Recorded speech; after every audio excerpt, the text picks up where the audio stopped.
좀 성격상 율법적인 성격이 짙기 때문에 제가 지난번에 말씀드린 것처럼 율법법이라고 하는 것은 인간이 지켜야 할 최소한의 최저한의 법칙이잖아요. 그거 잘 지켰다고 상 주는 거 아닙니다. 살인 안 했다고 상 줍니까? 도둑질 안 했다고 상 주나요? 그런 거 아니거든요. 그런데 인간들이 그것마저 지키지 못하니까 너 이러다가는 큰일 나 하고 경고하고 심판이 임할 거야.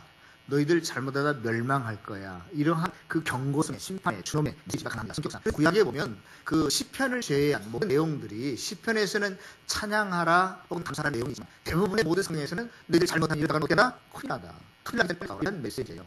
그래서 실은 기쁨이나 어떠한 웃음을 찾기가 조금 드문 구약 성경입니다.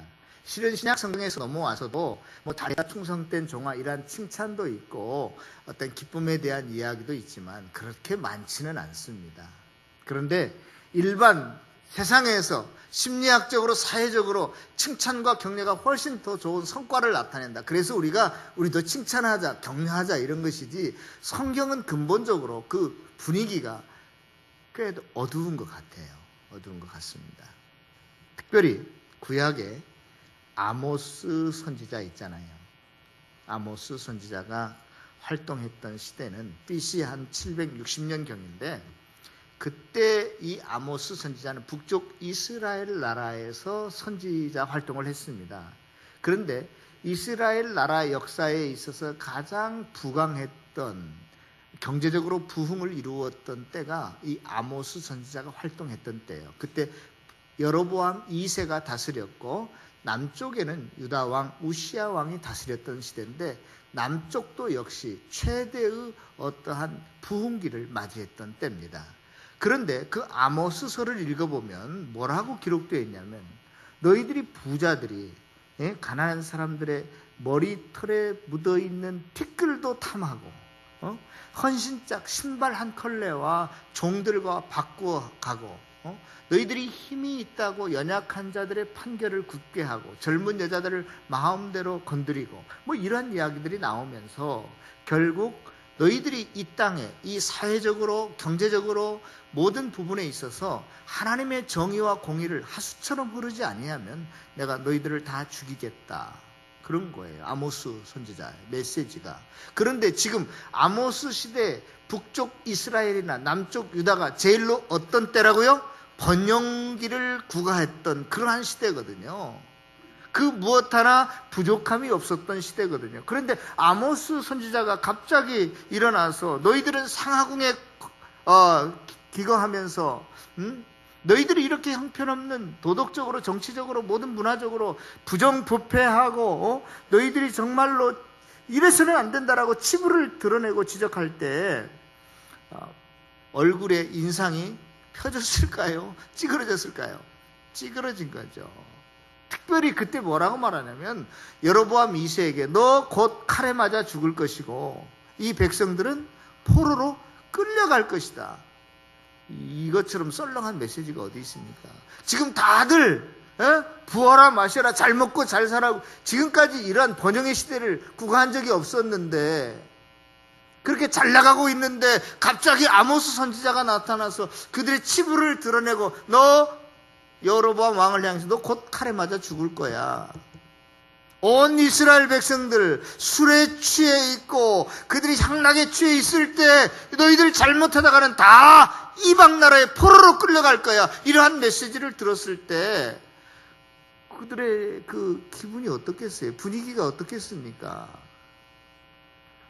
그러면서 아모스 선지자가 정말로 너희들이 모든 사회 구석구석에 하나님의 정의와 공의가 하수처럼 흐르게 하지 않으면 너희들이 이 꼴을 당할 거야 하고 심판의 메시지를 전합니다. 심판의 메시지를 전해요. 특별히 그 당시 잘 나가는 사람들, 잘 먹고 잘 쓰는 사람들, 기득권 세력들 결코 부자를 보지 않았을 것입니다. 싫어했을 것입니다.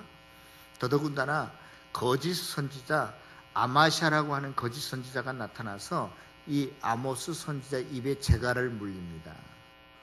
너 그거 하나님께 물어봤더니 그런 말 한 적이 없대. 거짓 선지자가. 너 그런 말 계속 하려면은 남쪽 유다에나 가서 그런 활동을 해라 하고 쫓아내려고 하죠. 그래도요, 그 당시 양식이 있고 지식이 있고 하나님을 사모하고 경건하게 믿음으로 살아가려고 하는 사람들은 그 아모스 선지자의 메시지에 귀를 기울입니다. 그거를 바라보게 되죠. 여전히 하나님께서 우리에게 관심을 가지고 계시는구나, 우리와 함께 하시는구나 하는 것을 그들이 느끼게 됩니다. 그런데 그렇게 해서 말라기 선지자를 끝으로 더 이상 어떠한 질책에, 경고에, 또 심판의 메시지도 없는 거예요. 이스라엘 나라에 하나님의 예언자가 어떻게 해요? 끊어져 버리고 말았죠. 그리고 한 400년 후에, 450년 후에 있잖아요, 아버지 어머니가 살아계시다고 혼나고 매맞을 때는 그게 그렇게 듣기 싫고 그 회초리가 아팠는데, 어머니 아버지가 돌아가시고 나면 그 잔소리가 뭐예요? 그리워지잖아요. 차라리 아버님이 살아계셔서 내 종아리에 회초리를 들었으면, 나를 때려주셨으면 좋겠다라고 하는 그런 그 생각이 들듯이 이스라엘 백성들에게도 이미 이제 그러한 메시지마저 끊어진 지가 400년이 넘었어요. 그래서 이스라엘 백성들은 우리를 경고하고 심판의 메시지라도 좋으니 그 하늘의 음성이 들렸으면 좋겠다, 예언자들을 기다렸다고요. 그러다가 나타난 사람이 누구요? 세례 요한이라는 사람입니다. 그런데 세례 요한도 나타나서 야, 그동안 너희들이 나를 많이 기다렸구나, 참 잘했다, 이렇게 칭찬하지 않고 이 독사의 자식들아, 회개하라, 그런 거예요. 하나님의 나라가 가까웠다. 이 회칠한 무덤들이여, 너희들이 겉모습은 다 멀쩡한데 속은 다 썩어 문드러져 있구나, 이러한 강력한 메시지를 하죠. 그래도요, 하나님을 기다렸던 자들은 동서남북에 와서 요단강가에서 이 세례 요한에게 뭘 받죠? 세례를 받습니다. 그런데 그 가운데서도 얼굴을 찌푸리며 찡그리며 싫어했던 무리들이 있었습니다. 그 사람들이 어떤 사람들이요? 대제사장 무리들, 또 뭐요? 율법 서기관들, 바리새인들, 소위 종교 지도자들은 싫어했습니다. 귀를 막고 듣지 않으려고 했어요. 그래서 그러한 종교 지도자들, 바리새인들, 대제사장들, 율법 박사들, 이러한 서기관들이 하는 말이 세례 요한을 보고서 너는 떡도 마시지 않고 포도주도 마시지 않는데 금욕적인 어떤 생활을 하고 있는데 너 귀신에 들렸는가 보다, 헛소리한다, 이런 식의 이야기를 했다고요. 무엇에 들렸다? 세례 요한보다? 귀신에 너 들렸구나. 인간이라고 하는 것은 본능적으로 먹어야 뭐가 활동하고 살아날 거 아니에요. 근데 너는 말이야, 먹지도 않고 그런 거 보니까, 마시지도 않는 거 보니까 너 혹시 귀신 들린 사람 아니야? 귀신 들린 것에 의해서 살아가는 사람이 아니야? 이렇게 비판했어요. 그런데 한 6개월 뒤에 예수님이 이번에는 가만히 보니까 먹고 마신단 말이에요. 그러니까 이 종교 지도자들이 이번에는 또 이 예수님을 향해서 뭐라고? 너는 먹기를 탐하고 마시기를 좋아하는 사람이다. 뭘 마셨어요? 예수님이 잔치를 베풀 때, 오늘 본문 위에 보면 죄인들과 함께 잔치를 베풀잖아요. 뭘 마셨을까요? 숭늉? 숭늉 아니에요. 뭘? 술, 포도주 마셨어요. 포도주. 어떤 사람은 그걸 막 그냥 억지로, 그건 술이 아니라 포도즙이었어, 이런 이야기 하는데, 하여튼 간에 알코올이 들어갔단 말이에요. 그들의 문화는 그런 거였어요, 그 당시. 그래서 어떤 사람은 또 이렇게 하더라고요. 코리안 와인, 코리안 포도주는 막걸리다, 그러니까 부고 마셔라, 이렇게 먹어도 괜찮다, 이렇게 엉뚱한 또 적용을 하는 사람이 있는데, 하여튼 간에 잘못된 거예요. 하여튼 간에 그 당시 이스라엘 나라에는 정말로 우리가 밥 먹고 나서 숭늉 마시듯이 그렇게 포도주를 마셨어요. 그러니까 이러한 예수님과 예수님의 제자를 보고 이번에는 그러한 종교 지도자들이 뭐라고 말해요? 먹기를 탐하고 널 이렇게 술 취해 다니냐, 이런 식이에요. 아주 비아냥거리는 것이, 비난하는 것이죠. 그러한 비난과 원망과 조롱 섞인 종교 지지자들에게 마음속에 기쁨이 있었을까요? 없었을까요? 당연히 없었죠. 여러분들 누구를 비판하고 험담하면서 그 마음속에 기쁨이 있는 사람이 있어요? 없었습니다. 그래서 예수님께서 그렇게 지금 비판하는, 이래도 비판하고 저래도 비판하는 그 종교 지도자들, 바리새인, 율법사들, 이런 사람들을 향해서 한 가지 비유를 말씀하시는데 뭐라고 말씀하셨냐면, 너희는 마치 피리를 불어도 못하지 않고 춤추지 않고 곡하여도 울지 않는 사람과 같다, 그런 이야기를 했어요. 이게 무슨 말이냐면요, 지금은 다들 핵가족 시대가 돼서 혼자 사는 가구 수도 많고 뭐 잘해야 2사람, 3사람 사는 가족들인데, 제가 어릴 때 시골에서 자랄 때만 해도 한 가정에 몇 명이 살았어요? 네? 우리 어머니가 장장 8명을 낳았어. 그리고 2명을 일찍 잃고 6명이 바글바글하게 컸다고. 거기다 또 다른 식솔들도 있으니 얼마나, 할머니까지 계시니 얼마나 사람이 많았어. 그렇죠? 근데 그것만 되는 게 아니에요. 어떤 집은 보면은요, 뭐 작은 아버지, 큰 아버지도 같이 산대, 한 집에서. 그러니까 굉장히 많이 살았죠.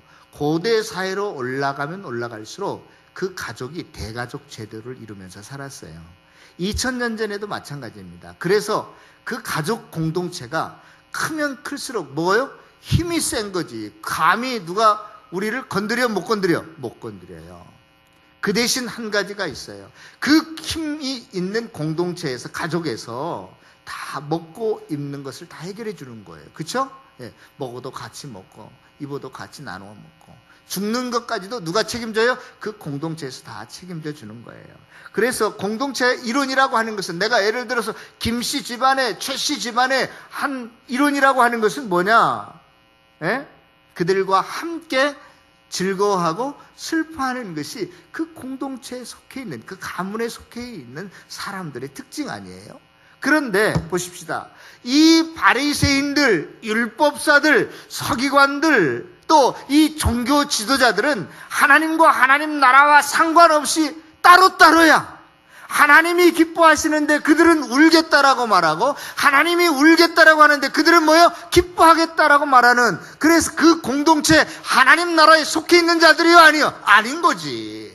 그 이야기를 지금 하는 거예요, 우리 주님께서. 너희들이 나를 한 가족으로 생각하면, 지금 이때는 마치 결혼식과 같은 것인데, 여러분, 결혼식은 동서고금을 막론하고 어느 나라 어느 민족이나 가장 즐거운 날 중에 하나일 거예요. 그래서 주님께서 지금 오신 그 시간, 주님께서 잔치하는 그것을 가리켜서 결혼잔치에 비유하고 있잖아요. 그래서 신랑과 같이 있을 때는 다 같이 즐거워하면서 함께 먹고 마시는 것인데, 그것을 지금 이유를 다루면서 핀잔하는 거예요. 험담하는 거예요. 나를 너희들이 진정으로 신랑으로 모시면 너희들의 안에 기쁨이 있다 없다? 있을 것이다, 그런 것이죠. 신랑이 있을 때 결혼잔치에서 금식하는 사람이 어디 있겠느냐? 제가요, 고등학교 때 제가 다니던 교회에서 결혼식이 있었어요. 그래서 예전에는, 지금은 그런 거 없지만, 신랑 누구누구 요 뒤에다가 신부 누구누구 축결혼 이런 걸 다 써놓고, 아침이 됐어요. 한 30년 전, 40년 전이잖아요. 40년 전. 40년도 더 된 것 같아요. 그때는 최고의 그 결혼식 날 답례품이 뭐였냐면, 종로 복덕집에서 이렇게 그거 주는 거였어요. 한 4, 50년 전에 결혼식에 오면 그거 종로 복덕집에서 나온 그 선물 세트 주는 것이, 그 선물 세트가 이만큼 와서 한 반차가 왔나 봐요. 그때 반 트럭이 왔나 봐. 이제 선물 드리려고 저기 예배당 입구에 다 쌓아놓고, 그런데 그날 신랑과 신부 둘 중에 한 사람이 안 나타나 버리는 거예요. 목사님도 지금 다 와서 지금 대기하고 이렇게 주례하려고 서 계신데, 그 결혼식이 엉망이 돼버렸어요. 사람들이 꽉 모였는데 이거 어떻게 된 거야? 왜 안 나타나는 거야? 오늘 결혼식 안 한대. 왜? 신랑이 없으니까. 여러분, 신랑이 없을 때는 이유를 막론하고 결혼식 잔치가 벌렸어도 그건 즐거워할 수가 없지요. 너희들이 신랑이 있을 때는 기뻐하고 먹고 마시지만 신랑이 없을 때는 뭐요? 신랑을 빼앗길 때는 슬퍼하고 금식해라. 그래서 지금은 우리 예수님께서 하나님 나라에 가셔서 다시 오실 때까지 우리가 신랑을 볼 수 있어요? 없어요? 없잖아요.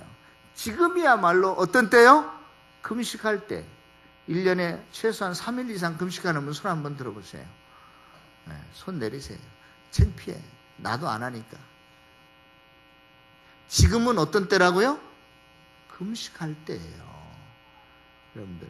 그런데 오늘 본문에서 보면은요, 우리가 잘 알아야 되는데, 예수님께서 너희들이 금식이 필요하다, 필요 없다, 그런 걸 지금 말하려고 하는 게 아니라, 이 사람은 때가 있는데, 너희들이 지금은 금식할 때가 시간이 아니라는 것 뿐이죠. 금식 자체가 있어야 된다, 없어야 된다, 그런 말씀하시는 건 아닙니다.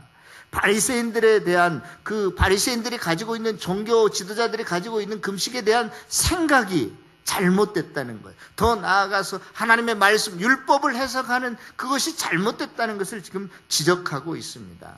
그러면 그 당시 종교 엘리트들, 소위 말하는 대제사장들, 서기관들, 바리새인들, 율법사들은 금식을 어떻게 했느냐? 첫째로 어떻게 금식을 했는 줄 아십니까? 그 사람들은 남이 하니까 그냥 따라 했어요. 누가 하니까? 예? 남이 하니까 한다니까 나도 해야 되겠다. 그런 식으로 금식을 했다니까요. 그 다음에 그 사람들은 성경에 보면 바리새인들은 누구한테 보이려고 금식해요? 사람들한테 보이려고.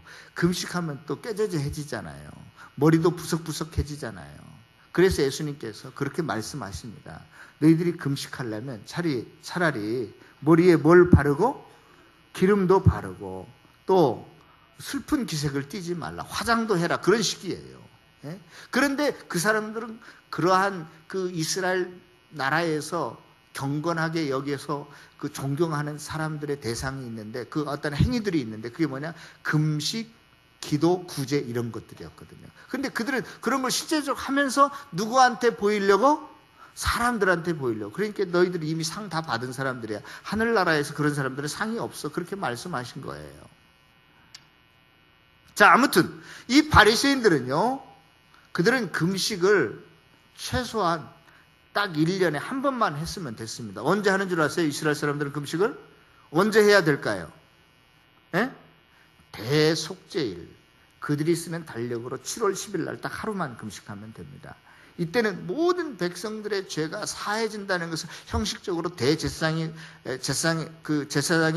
성전에 들어가서 속죄함을 받는 날이기 때문에 그때는 다 같이 금식했어요. 또 이스라엘 나라가 아수르와 바벨론에게 포로되어져 갔을 때는 좀 종종 거국적으로 금식한 때가 있었습니다. 아무튼 금식을 1년에 한 번만 했으면 됐어요. 그런데 그 당시 예수님 시대에 지금부터 2000년 전에는 금식을 며칠 한 줄 아십니까? 바리새인들은 일주일에 2번씩 했어요.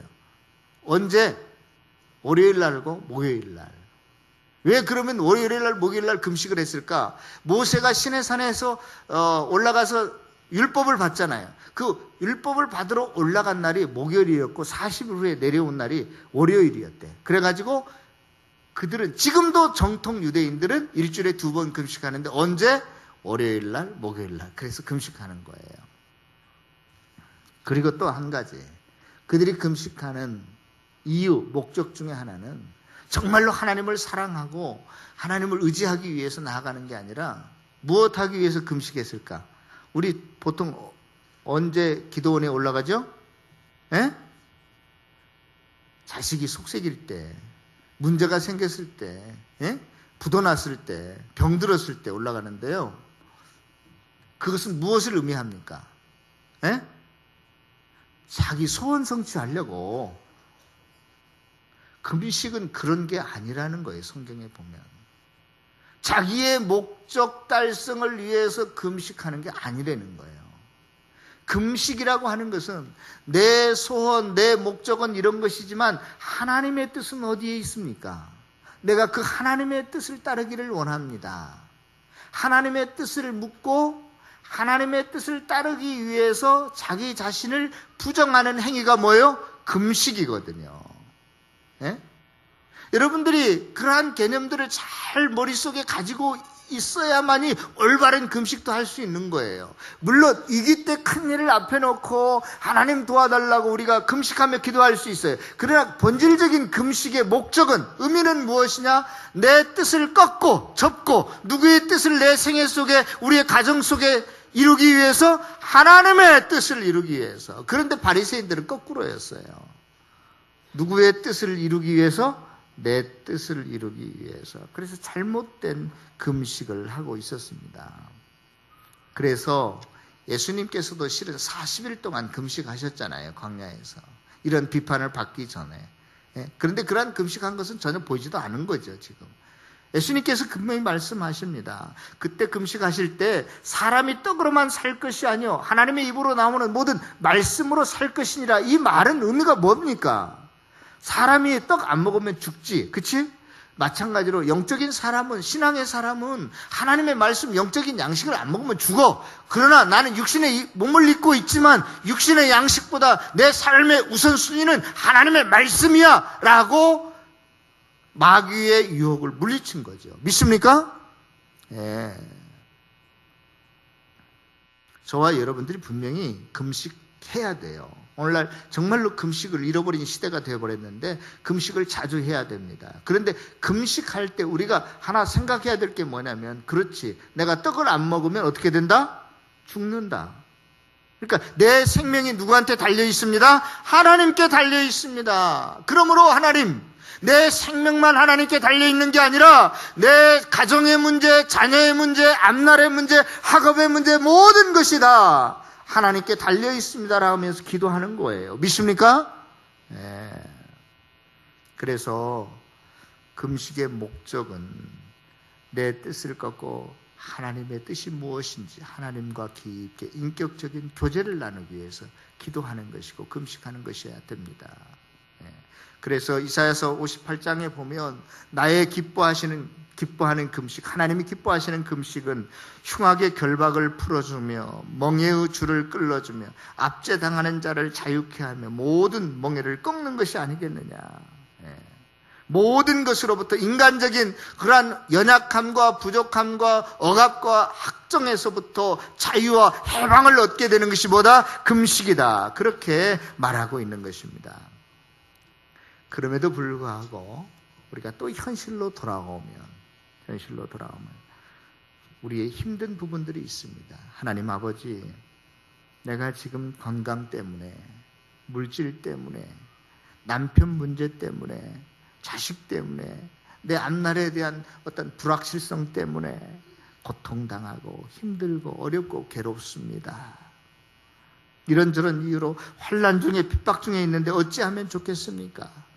하나님, 지금 내 심령에, 우리 가정에, 우리 목장과 교회 안에, 이 나라 민족 가운데 일어난 모든 일들은 실상 어쩌면 하나님께서 허락하신 것인데 내 머리와 내 신앙 수준은 아직도 이게 이해가 안 됩니다. 왜 이러한 불의가 일어나고 이러한 어려움들이 내 가정에만 꼭 있어야 됩니까? 이럴 때 우리가 어떻게 해야 되는 줄 아세요? 또다시 금식 기도해야 됩니다.